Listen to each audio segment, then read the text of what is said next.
अब रशिया ने क्या किया, रशिया ने यूक्रेन का जो ईस्टर्न वाला हिस्सा है सेवरोडोनेस्क रीजन के अंदर रशिया ने अपना जो बीएमपीटी टर्मिनेटर टैंक है वहां पहुंचाना शुरू कर दिया है।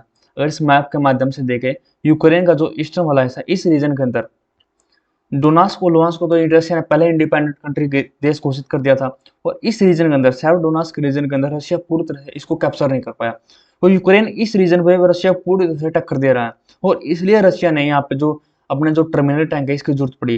देखो इसमें टर्मिनल टैंक की बात करता हूँ, ये एक टाइप का जो स्पेशल टाइप का जो टैंक है, जो बाकी दूसरे टैंक है या जो दूसरे फाइटिंग व्हीकल्स है उनको एक तरह से सपोर्ट प्रोवाइड करता है, जिससे उनको ज्यादा नुकसान ना पहुंचे। क्योंकि रशिया और यूक्रेन युद्ध के दौरान पहले ही रशिया का इतने ज्यादा टैंक बर्बाद हो चुके हैं, क्योंकि जब रशिया इस रीजन के अंदर पूरी तरह से कैप्चर करने की कोशिश कर रहा था जो यूक्रेन की कैपिटल है, क्योंकि इस रीजन के अंदर उस टाइम हुआ क्या कि अमेरिका ने पोलैंड के रास्ते यूक्रेन को मतलब एंटी टैंक मिसाइल देना शुरू कर दिया, जिससे यूक्रेन ने इस चीज का भरपूर फायदा उठाया। यूक्रेन ने क्या किया, उन मिसाइल सिस्टम की मदद से रशिया के जो यहाँ पे जो एयरक्राफ्ट थे या जो टैंक थे उनको पूरी तरह से बर्बाद कर दिया।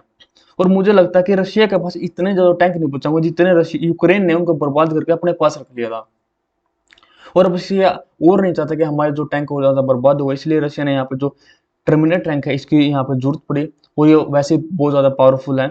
और रशिया की सोच भी अब यही है कि रशिया अब इस रीजन को पूरी तरह से कैप्चर करके इस क्रीमिया को जोड़ते हुए एक लैंड ब्रिज का निर्माण करने की कोशिश कर रहा है, जिससे यूक्रेन को या समुद्र के रास्ते पूरी तरह से ब्लॉक कर देगा, जिससे यूक्रेन समुद्र के रास्ते कोई व्यापार ना कर पाए, और जिससे यूक्रेन की जो अर्थव्यवस्था बहुत ज्यादा नुकसान देखने को मिलेगा।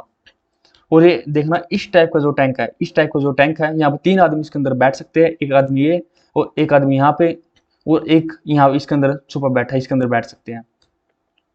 अब बात करें इस टैंक की, ये कब कैसे और क्यों बनाया गया था और कितना ज्यादा पावरफुल है। देखो जब मैं बात करता हूँ चेचन वार की, जब 1995 के अंदर रशिया और चेचनिया के बीच में जब पहले बार युद्ध हुआ था 1994 से 1996 के अंदर, अगर चेचनिया की बात करता हूँ, चेचनिया कोई अलग देश नहीं है, यह जियोर्जिया के पास ही रशिया का एक हिस्सा है। अब फिलहाल के अंदर इसकी जो पॉपुलेशन है कम से कम 15 लाख होगी, उस टाइम तो बहुत कम पॉपुलेशन थी। इतनी कम पॉपुलेशन होने के बाद भी उसने रशिया को पूरी तरह से टक्कर दी।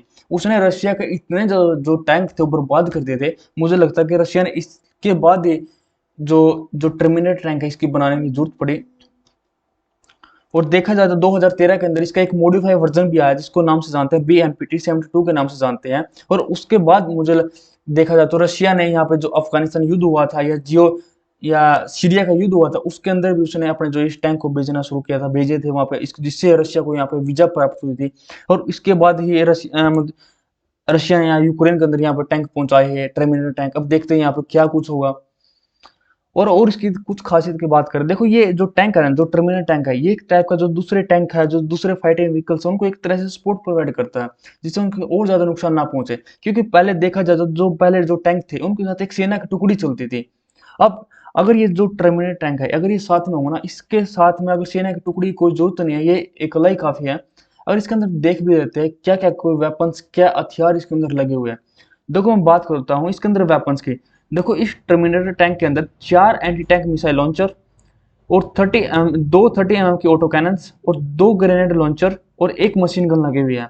अगर मैं देखो इस टैंक के अंदर देखा जाए तो देख 3 आदमी इसके अंदर बैठ सकते हैं यहाँ पे, और 2 एंटी कैनन यहाँ पे लगे हुए। देखो एक ये है, एक ये, एक ये ऊपर, इसके ऊपर क्या मशीन गन लगी हुई है जो लगातार 2000 लगातार राउंड फायर कर सकती है। और 4 एंटी टैंक मिसाइल लॉन्चर लगे हुए हैं। देखो एक ये है, एक इस साइड में और 2 इस साइड में, और 2 ग्रेनेड लॉन्चर है, एक ग्रेनेड लॉन्चर ये भी है और एक इस साइड में। और यहाँ पे जो है एक सेंसर सिस्टम यहाँ पे लगा हुआ है। बस, थैंक यू।